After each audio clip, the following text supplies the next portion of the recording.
Well, tonight, new voting restrictions in Texas are on hold, with Democratic lawmakers blocking passage by hunkering down 1,500 miles away here in Washington. And President Biden is speaking out forcefully against Republicans who've already changed election laws in more than a dozen other states. CBS's Nancy Cordes reports from the White House. We must act, and we will act, for our cause is just.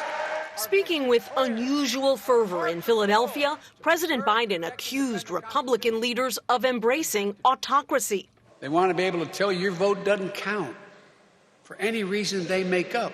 Since President Biden defeated Donald Trump last November, legislatures in 17 states have passed 28 laws that make it harder to vote.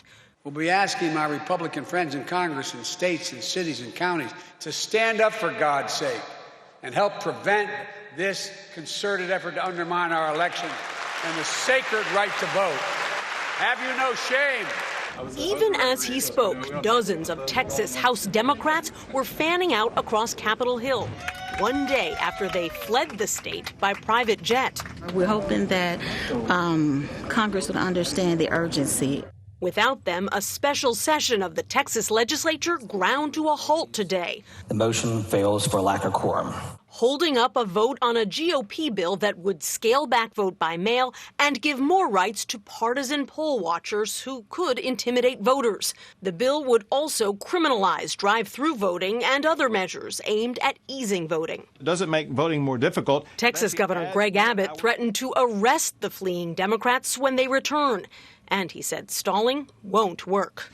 I will be calling special session after special session after special session all the way up until Election Day of next year if I have to.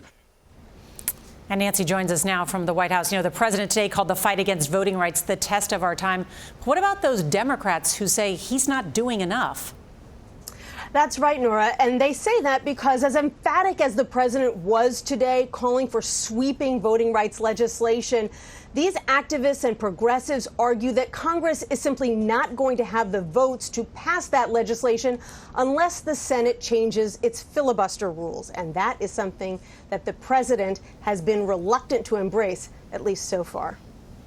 Nancy Cordes at the White House, thank you.